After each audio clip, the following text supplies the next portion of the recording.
തുടക്കത്തിൽ കഥാനായികയായ ലിസിയാണ് കാണിക്കുന്നത്. അവൾ അവളുടെ എല്ലാ ഗാർഡ്സുകളെയും ഗ്രാമപ്രദേശത്ത് കൊണ്ടുവന്നിരിക്കുകയാണ്. അവളെ വിവാഹം കഴിക്കാനായി അനുയോജ്യമായ ഒരാളെ തിരഞ്ഞെടുക്കാൻ വേണ്ടി. എന്തിനാണെന്ന് വെച്ചാൽ ഒരു ഉത്തമ പുരുഷനെ വിവാഹം കഴിച്ചില്ലെങ്കിൽ അവളുടെ കുടുംബത്തിൻ്റെ ഓഹരി കിട്ടില്ല എന്ന് വരാം. അപ്പോൾ അവിടെ ഒരു കൊച്ചുകുട്ടിയെ കാണുന്നു. അവൾ വന്ന് അവളുടെ അച്ഛനെയും ഈ പരിപാടിയിൽ പങ്കെടുക്കാനായി പറയുകയാണ്. പക്ഷെ ലിസ നോക്കുന്നത് സിംഗിളായ ഒരാളെ വിവാഹം കഴിക്കാനാണ്. അവളുടെ അച്ഛൻ സിംഗിളാണ്. നിങ്ങൾക്ക് തീർച്ചയായും അദ്ദേഹത്തെ വിവാഹം കഴിക്കാമെന്ന് മകൾ പറയുന്നു. അതേസമയം മകളുടെ അടുത്തേക്ക് അച്ഛനായി ഹീറോ വരുന്നു. ഹീറോയുടെ ബോഡിയൊക്കെ കാണുമ്പോൾ അവളൊന്ന് ഞെട്ടുന്നുണ്ട്. ഒരു അച്ഛനെങ്ങനെ ഇത്ര ഫിറ്റായിട്ട് ഇരിക്കാൻ പറ്റുമെന്ന്. പക്ഷേ പ്രശ്നം എന്തെന്ന് വെച്ചാൽ ഹീറോയ്ക്ക് ഇതിനകം ഒരു മകളുണ്ട്. അതിനാൽ അവൾ അവനെ നിരസിക്കുകയാണ്. ഉടനെ മകൾ അവൾ സമ്മതിപ്പിക്കാനായിട്ട് തൻ്റെ കുട്ടിക്കാലം മുതലേ ഞാൻ എൻ്റെ അമ്മയെ കണ്ടിട്ടില്ല എന്ന് അവളുടെ മൈൻഡ് മാറ്റാൻ നോക്കുമ്പോൾ ലിസ ഹീറോയെ ചൂസ് ചെയ്താൽ ഒരു കുട്ടിയെ കിട്ടും. കുഞ്ഞി ലോകത്ത് വരാൻ കുറഞ്ഞത് 1 വർഷമെടുക്കും. ലിസയ്ക്ക് അതുവരെ കാത്തിരിക്കാൻ കഴിയില്ല. സോ അവൾ അതിന് സമ്മതിച്ച് അവരെ കാറിൽ കയറ്റി അവിടുന്ന് കൂട്ടിക്കൊണ്ടു പോകുന്നു. പക്ഷെ പോകും വഴിയിൽ കാറിൻ്റെ നിയന്ത്രണം വിട്ട് പോകുമ്പോൾ 4 പേരുടെ ജീവൻ അപകടത്തിലാകും എന്നറിഞ്ഞ ഹീറോ മകൾക്കൊരു സൂചന നൽകുന്നു. മകൾ പെട്ടെന്ന് അപ്രത്യക്ഷിതമാവും. അതേസമയം കാറ് വായിലൂടെ പറന്നുകൊണ്ടേയിരിക്കുന്നു. അപ്പോഴാണ് മകളെ കാണുന്നില്ലെന്ന് ലിസ ശ്രദ്ധിച്ചത്. കാരണം മകൾ അവളെ സഹായിക്കാൻ അവിടെ ഉണ്ടായിരുന്നു. അവൾക്ക് അവിശ്വസനീയമായ ശക്തിയുണ്ട്. ഇക്കാരണത്താൽ അവർ ഉടനെ തന്നെ വിവാഹ സർട്ടിഫിക്കറ്റ് എടുക്കുന്നിടത്ത് വേഗം എത്തി. ലിസ ഹീറോയുടെ മകൾ കുട്ടിയായിരിക്കെ എങ്ങനെ കാർ ഉയർത്താൻ കഴിയുമെന്ന് ചോദിക്കുമ്പോൾ ഹീറോ ഒഴിവ് കഴിവുകൾ പറയാൻ തുടങ്ങി.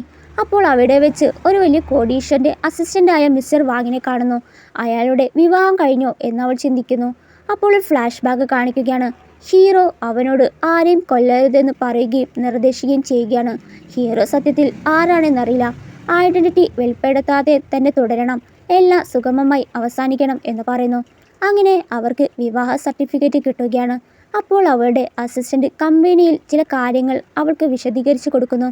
തുടർന്ന് ലിസ വീടിൻ്റെ താക്കോൽ ഹീറോയ്ക്ക് നൽകിയിട്ട് പോവുകയാണ്. അവൾ പോയതും ഹീറോയെ കൂട്ടാൻ വന്നത് നേരത്തെ അവിടെ വെച്ച് കണ്ട അയാളായിരിക്കും. അയാൾ ഹീറോയുടെ അസിസ്റ്റൻ്റാണ്. സത്യത്തിൽ ഹീറോ ലിസയെ അന്വേഷിച്ച് നടക്കാൻ തുടങ്ങിയിട്ട് 5 വർഷമായി. പക്ഷേ അവൾക്കൊന്നും ഓർമ്മയില്ല. പോകും വഴി ഹീറോയുടെ കാറും ലിസയുടെ കാറും ക്രോസ് ചെയ്യുന്നു. പക്ഷേ ഭാഗ്യത്തിന് ലിസ ഹീറോയുടെ മുഖം കണ്ടില്ല.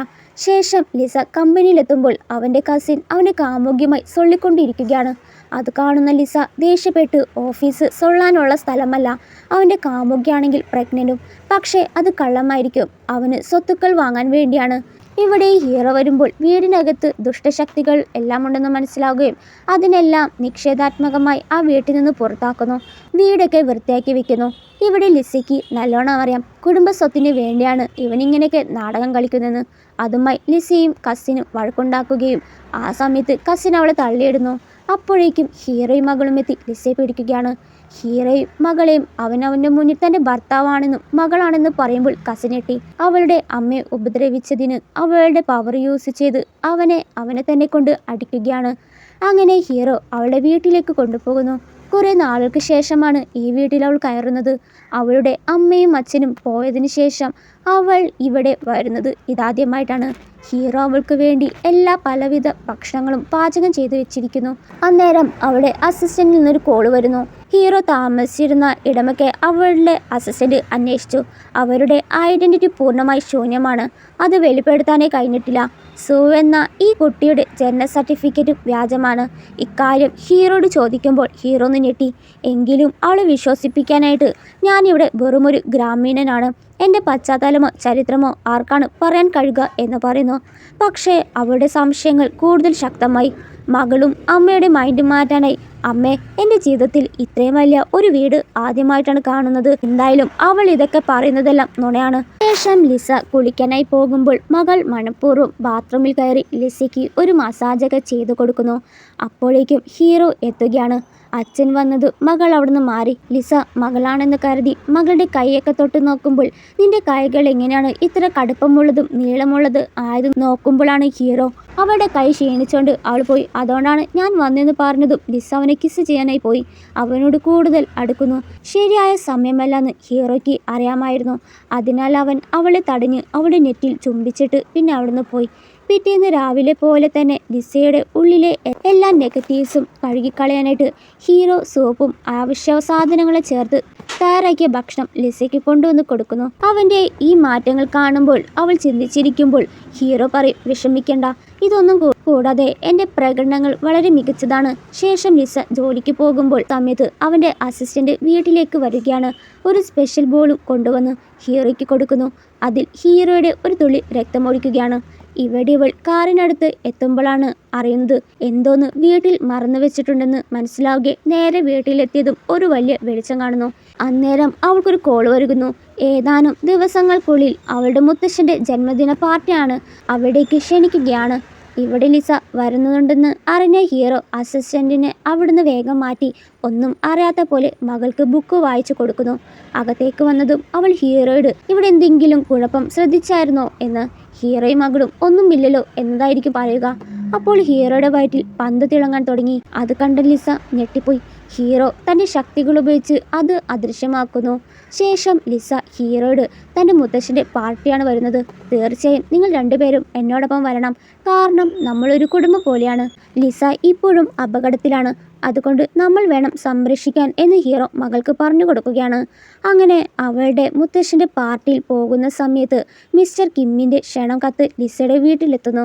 ആ ക്ഷണം തന്നെ വീട്ടിലെത്തിയതിൻ്റെ കാരണം അറിയാനായിട്ട് ഹീറോ അവൻ്റെ സഹായം വിളിച്ച് അന്വേഷിക്കുകയാണ്. പക്ഷേ ഹീറോ കൂടുതൽ പരിഭ്രാന്തനായി. പാർട്ടിയിൽ പോകാനായിട്ട് ഹീറോയും മകളും വളരെ ലളിതമായ വസ്ത്രമായിരിക്കും ധരിച്ചിരിക്കുക. സോ മകളെയും ഹീറോയും ഒരുക്കാനായിട്ട് ലിസ വിലയേറിയ ഡിസൈൻ വസ്ത്രങ്ങൾ എത്തിച്ച് അതിലൊരെണ്ണം സെലക്ട് ചെയ്യുന്നു. അങ്ങനെ അവർ പാർട്ടി നടക്കുന്ന സ്ഥലത്തെത്തുമ്പോൾ പാവം മകൾ യാത്ര ചെയ്ത് ക്ഷീണിച്ച് ഉറങ്ങിപ്പോയി. ലിസ അകത്തേക്ക് കയറിയതും ഹീറോയുടെ അസിസ്റ്റന്റ് 4 പേർക്ക് സമ്മാനങ്ങൾ നൽകാനായി ചുവന്ന കാർഡും സമ്മാനമായി കൊണ്ടുവന്ന് കൊടുത്തതും ലിസ പിന്നിലേക്ക് തിരിഞ്ഞ് ഇരുവരെയും നോക്കി ചോദിച്ചു, മിസ്റ്റർ വാങ്, നിങ്ങളിവിടെ എന്താണ് ചെയ്യുന്നത്? ഒരു ഹലോ പറയാൻ വേണ്ടി മാത്രമാണ് താൻ വന്നത് എന്നൊക്കെയുള്ള ഒഴിവ് കഴിവുകൾ പറഞ്ഞ് വാങ് പറയാൻ തുടങ്ങി.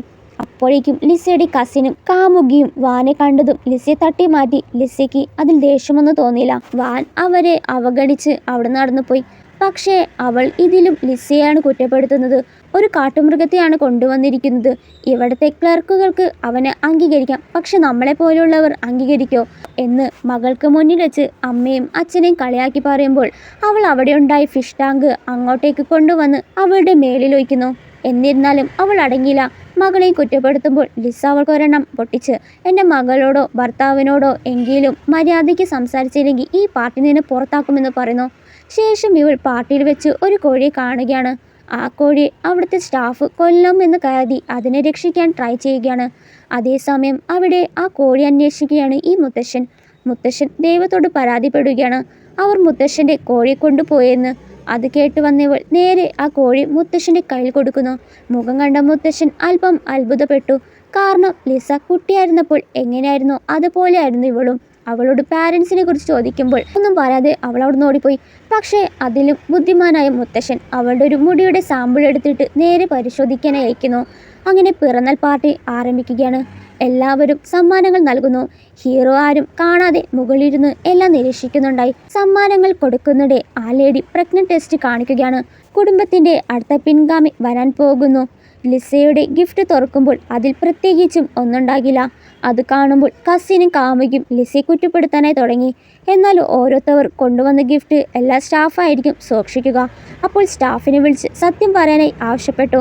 എന്നാൽ സ്റ്റാഫ് കുറ്റം എല്ലാം ലിസയുടെ മകളുടെ തലയിലിട്ടു. കാരണം ഇവരുടെ കയ്യിൽ നിന്ന് ക്യാഷ് മേടിച്ചിട്ടാണ് പറയുന്നത്. എന്നാൽ അവളുടെ മന്ത്രശക്തി കൊണ്ട് സ്റ്റാഫ് മാറ്റി പറയുകയാണ്. ഇതെല്ലാം ആ ലേഡി പറഞ്ഞിട്ടാണ് ചെയ്തതെന്ന് സത്യം എല്ലാവർക്കും മുന്നിൽ പറയുമ്പോൾ ദേഷ്യം വന്ന ആ ലേഡി സ്റ്റാഫിനൊരടി കൊടുത്തു. കുറച്ചു നേരം മുന്നേ സ്റ്റാഫ് നടന്നു പോകുമ്പോൾ ഇവൾ കൈനീട്ടി അനുഗ്രഹിക്കുന്നു. സത്യം മാത്രമേ പറയാവൂ, ആരോടും കള്ളം പറയരുത്, അതുകൊണ്ടാണ് ഇങ്ങനെയൊക്കെ സംഭവിച്ചത്. മുത്തശ്ശനും നടന്നു അത് വിടാനായിട്ട് പറയുകയാണ്. പക്ഷേ ലിസ പിന്മാറിയില്ല. ഇവിടെ ഇവളുടെ ഭാഗത്താണ് തെറ്റെന്ന് വ്യക്തമാണ്. ഇവിടെ വെച്ച് തന്നെ അവളെ ശിക്ഷിക്കണം. കാരണം ഇവിടുത്തെ ആൾക്കാരുകൾ ഈ സമ്മാനത്തെക്കുറിച്ച് എന്നോട് പല രീതിയിൽ മോശമായിട്ടാണ് പറഞ്ഞത്. മുത്തശ്ശന് ദേഷ്യമെന്ന് ലീസയെ അടിക്കുന്നു. അന്നേരം വാൻ പറയുകയാണ്, നിർത്തു നിന്റെ മണ്ടത്തര നാടകം, നിനക്കെന്നെ ഒരിക്കലും അറിയില്ല. നിങ്ങൾക്കെങ്ങനെ ധൈര്യം വന്നു ഇത്തരം കാര്യങ്ങൾ ഇവിടെ പറയാനായിട്ട്? ഇവിടെ ആർക്കും നിന്നോട് ക്ഷമിക്കാൻ കഴിയില്ല. ഈ നിമിഷം കമ്പനിയിൽ നിന്ന് പിരിച്ചുവിടുകയാണ്. അത് കേട്ട ആ ലേഡി ഞെട്ടിപ്പോയി. ശേഷം വാൻ മുത്തശ്ശനോട് ക്ഷമ ചോദിക്കുന്നു. മിസ്റ്റർ കിമ്മിന് ഇവിടെ വരാൻ കഴിയാത്തതിനാൽ ഞാൻ ക്ഷമ ചോദിക്കുകയാണ്. എന്നിട്ട് വളരെയധികം അപൂർവമായ സമ്മാനങ്ങളും കൊണ്ടുവരുന്നു. ശേഷം മുത്തശ്ശൻ്റെ വിശ്വസ്തരായ വിൽപാത്രം പ്രഖ്യാപിക്കാൻ തുടങ്ങി. വിൽപത്രം അനുസരിച്ച് ഈ 2 പെൺകുട്ടികളിൽ, അതായത് ആ ലേഡിക്കും ലിസിക്കും ആദ്യ വിവാഹം കഴിച്ച് ഇനി ഭാവിയിൽ മുന്നോട്ട് പോകുന്നവർക്ക് ഇവർക്ക് 50% ലഭിക്കും. അവരുടെ എല്ലാ അഭിപ്രായത്തിൽ ലിസ സിംഗിളാണ് എന്ന് പറയുമ്പോൾ കറക്റ്റ് ടൈമിലായിരിക്കും ഹീറോയും മകളും എത്തി. എൻ്റെ ഭാര്യ ഇവിടെ സിംഗിളാ, ആരാണ് പറഞ്ഞെന്ന് പറഞ്ഞു വരുന്നു. ആ ലേഡി സ്വത്ത് ലിസയ്ക്ക് കിട്ടാതിരിക്കാനായിട്ട് ഈ പെൺകുട്ടി യഥാർത്ഥത്തിൽ അവളുടെ സ്വന്തം മകളല്ല. അപ്പോഴേക്കും മുത്തശ്ശൻ ആൾക്കാർക്ക് നേരത്തെ മുത്തശ്ശൻ കൊടുത്ത അവരുടെ മുടിയുടെ DNA ടെസ്റ്റിന് റിപ്പോർട്ട് വരുന്നു. അതിൽ ലിസയുടെ മകളല്ലാന്ന് തെളിയുകയാണ്. അത് കേട്ട ലിസ ഞെട്ടിപ്പോയി. ഇതെങ്ങനെ സംഭവിക്കാനാ? അപ്പോൾ ഒരു ഫ്ലാഷ് ബാക്ക് രംഗം കാണിക്കുന്നു. സത്യത്തിൽ ലിസയുടെ അങ്കിൾ അതിലൊരു തിരിമറി നടത്തിയിരുന്നു. ആ ഒരു ഷോക്കിൽ മുത്തശ്ശൻ വയ്യാതാവുകയും അത് കാണുന്ന ഹീറോ അദ്ദേഹത്തെ സഹായിക്കേണ്ടത് എൻ്റെ കടമയാണെന്ന് പറഞ്ഞ് ഹീറോയുടെ കയ്യിൽ നിന്ന് ഒരു മരുന്ന് പുറത്തെടുക്കുന്നു. എന്നാൽ കസിൻ ഇതെല്ലാം മനുഷ്യനെ കൊല്ലുന്ന സാധനങ്ങളാണെന്ന് പറഞ്ഞ് നിലത്തിടുകയാണ്. ആ ഗുളിക ഏത് അസുഖത്തിനും സുഖപ്പെടുത്തുന്ന ഒന്നാണ്. പ്രശ്നം കൂടുതൽ വഷളാകാതിരിക്കാൻ മുത്തശ്ശൻ ലിസയ്ക്ക് 1 മാസം സമയം കൊടുക്കുന്നു, അതിനുള്ളിൽ ഒരു കുഞ്ഞുണ്ടാകാൻ വേണ്ടി. ഇവിടെ ലിസയുടെ കസിൻ കൂടി സംസാരിക്കുകയാണ്. ലിസയുടെ മകൾ തന്നെയാണ് അവൾ. അന്നേരം ആ സാമ്പിൾ മാറ്റില്ലെങ്കിൽ പിടിക്കപ്പെട്ടേനെ എന്ന്. ഇവിടെ ലിസയുടെ കമ്പനിയിൽ ഹീറോ ഉച്ചഭക്ഷണമായി എത്തുകയാണ്. പക്ഷേ അവൾ മീറ്റിങ്ങിലായിരിക്കും. അന്നേരം അസിസ്റ്റന്റ് വാൻ വിളിച്ച് ടെസ്റ്റ് റിപ്പോർട്ടുകൾ തിരുത്തിയത് ആരാണെന്ന് മനസ്സിലായി. തുടർന്ന് ഹീറോ ലിസയെ മുത്തശ്ശിയെ കാണിക്കാനായി കൊണ്ടുപോവുകയാണ്. ഹീറോയെക്കുറിച്ചുള്ള സത്യം ലിസയ്ക്ക് അറിയാത്തതിനാൽ അത് മുത്തശ്ശിക്ക് അറിയാം. സോ ഒരു പാവപ്പെട്ട മുത്തശ്ശിയായിട്ടാണ് അഭിനയിക്കുന്നത്. എന്നാൽ മുത്തശ്ശിയുടെ വീട്ടിലെ വിലയേറിയ അപൂർവമായ പുരാതന സാധനം കാണുമ്പോൾ ലിസ തന്നെ ഞെട്ടി. മുത്തശ്ശി കാര്യങ്ങൾ മാറ്റിമറിച്ചു. ഒറിജിനൽ തോന്നിക്കുന്ന വ്യാജ സാധനങ്ങളാണ് എന്ന് പറയുകയാണ്. അങ്ങനെ വൈനെല്ലാം കുടിച്ച് അവളുടെ ബോധം തന്നെ പോയി. അന്ന് ഹീറോയും അവളും ഒരേ റൂമിലായിരിക്കും. എന്നാൽ മുത്തശ്ശി പറയുന്നതിൽ എന്തോന്ന് ഹീറോ ഒളിപ്പിക്കുന്നുണ്ടെന്ന് അവൾക്ക് മനസ്സിലായി. അത് വേറൊന്നുമല്ല, ഹീറോയുടെ മകളുടെ അമ്മയെക്കുറിച്ചാണ്. ലിസയ്ക്ക് മകൾ ജനിച്ചപ്പോൾ ഡോക്ടർ ഹീറോയോട് പറഞ്ഞത് ആ അപകടത്തിൽ അവളുടെ ഓർമ്മകളെല്ലാം പോയി, പിന്നീട് ഇനി ഓർമ്മിപ്പിക്കരുത് എന്നാണ്. പക്ഷേ ഓർമ്മയില്ലാതെ ലിസയോട് അതെൻ്റെ മകളാണെന്ന് പറയാൻ ഹീറോയ്ക്ക് ധൈര്യമില്ല. തനിക്ക് സത്യം പറയാൻ പറ്റില്ല എന്നായിരിക്കും ഹീറോ പറയുക. വീട്ടിലെത്തുമ്പോൾ മകളും ഹീറോയും ഇല്ലാത്തത് അവൾക്ക് വളരെ ഏകാന്തത അനുഭവപ്പെടുന്നു. ശേഷം ഹീറോയെ വിളിച്ചു വരുത്തി ഒരു കരാറിൽ ഒപ്പിടുന്നു. അതും മുത്തശ്ശനെ ചികിത്സിക്കാനായിട്ട്. കുറച്ച് ദിവസം കഴിഞ്ഞതും ഹീറോ മുത്തശ്ശൻ്റെ ചികിത്സ ചെയ്യുകയാണ്. അങ്ങനെ ലിസയുടെ കമ്പനി ഓഹരി വില അതിവേഗം കുറയുന്നു. ഇതിന് പിന്നിൽ ആരെങ്കിലും ഉണ്ടായിരിക്കണം നമ്മുടെ കുടുംബത്തിനെതിരെ പ്രതികാരം ചെയ്യാൻ. അതിനാൽ ലിസ കമ്പനിയുടെ നഷ്ടം എങ്ങനെയെങ്കിലും തിരിച്ചു പിടിക്കാനായി നേരെ ഹീറോയുടെ കമ്പനിയിൽ പോകുന്നു, കമ്പനി പങ്കാളിയാക്കാനായിട്ട്. ഹീറോ ആണെങ്കിൽ അവിടെ ഉണ്ടാകും. ലിസ വരുന്നത് കണ്ട് ഹീറോ ഒളിക്കുകയാണ്. ഹീറോയുടെ നിർദ്ദേശപ്രകാരം അസിസ്റ്റന്റ് അതിനെ സമ്മതിക്കുന്നു. ശേഷം ലിസ ഓഫീസിലെത്തുമ്പോൾ അവളുടെ ഓഫീസിൽ ഒന്നും തന്നെ മിക്കതും ആ ലേഡി റൂമിലേക്ക് കൊണ്ടുവച്ചു. അങ്ങനെ കമ്പനി മീറ്റിങ്ങിൽ അവളുടെ പ്രോജക്റ്റുകൾ സബ്മിറ്റ് ചെയ്ത് കമ്പനിയുടെ ലാഭങ്ങൾ എല്ലാം തിരിച്ചു പിടിക്കുകയാണ്. അതിനാൽ മുത്തശ്ശൻ ലിസയാണ് കമ്പനിയുടെ സിയാകുന്നത്. ആ ഒരു ദേഷ്യത്തിൽ കസിൻ മുത്തശ്ശനെ കൊല്ലാനായി തീരുമാനിക്കുന്നു. മുത്തശ്ശൻ്റെ സൗണ്ട് കേട്ട് വന്ന് നോക്കുമ്പോൾ മുത്തശ്ശൻ്റെ തലയിൽ രക്തം കാണുന്നു. അത് കാണുന്ന ഇവൾക്ക് പഴയ ഓർമ്മകൾ വരികയാണ്. പക്ഷേ ഉടനെ അവൾ മുത്തശ്ശനെ ആശുപത്രിയിൽ കൊണ്ടുപോയി. വിൽപാത്രം അനുസരിച്ച് കമ്പനിക്ക് ലിസിക്കായിരിക്കും. പക്ഷേ ഇവിടെ ഇവൾ ലിസിക്ക് മാനസികാവസ്ഥ ശരിയല്ല എന്ന് എല്ലാവരുടെ മുന്നിൽ തെളിയിക്കാൻ പോകുമ്പോൾ അവിടേക്ക് ലിസി എല്ലാവരുടെ മുന്നിൽ വന്ന് അവൾക്ക് യാതൊരുവിധ കുഴപ്പമില്ലെന്ന് തെളിയിക്കുന്നു. അന്ന് രാത്രി അവൾ ഉറങ്ങുമ്പോൾ പൂച്ചെണ്ടുമായി പോകുമ്പോൾ ഒരു കാർ അവളെ ഇടിക്കുന്നതായി സ്വപ്നം കണ്ട് പേടിച്ചെഴുന്നേക്കുന്നു.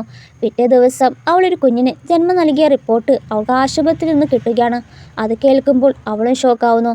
ഇവിടെ പുറത്ത് ഹീറോ അവളെ വിവാഹം ചെയ്യാനായി റെഡിയായിട്ട് നിൽക്കുകയാണ്.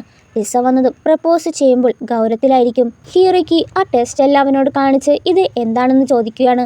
അപ്പോഴാണ് ഒരു ഫ്ലാഷ് ബാക്ക് കാണിക്കുന്നത്. ഹീറോയും ലിസിയും 5 വർഷം മുമ്പ് പ്രണയത്തിലായിരുന്നു. ഗർഭിണിയായ ലിസിയും ഹീറോയും റോഡ് ക്രോസ് ചെയ്യുമ്പോഴാണ് ലിസിക്ക് ആക്സിഡന്റ് പറ്റി ബോധം പോയത്. എന്നാൽ ഇതൊന്നും അവൾക്ക് ഓർമ്മ വരുന്നില്ല. അപ്പോൾ അവളെ കസിൻ കാറുമായി ഇടിക്കാൻ വരുമ്പോൾ ഹീറോ അവളെ തള്ളി മാറ്റുന്നു. അതും കൂടിയതും അവൾക്ക് പഴയ ഓർമ്മകളെല്ലാം തിരിച്ചു കിട്ടുകയാണ്. ശേഷം ഹോസ്പിറ്റലിൽ വെച്ച് ഹീറോയും ലിസിയും ഒന്നിക്കുകയാണ്. ഇതെല്ലാം കണ്ട മകൾ നാണത്തോടെ ആ വാതിലടയ്ക്കുന്നതോടെ ഈ ഡ്രാമ അവസാനിക്കുന്നു. ഇഷ്ടപ്പെട്ടെങ്കിൽ ഒന്ന് ലൈക്ക് ചെയ്യണേ.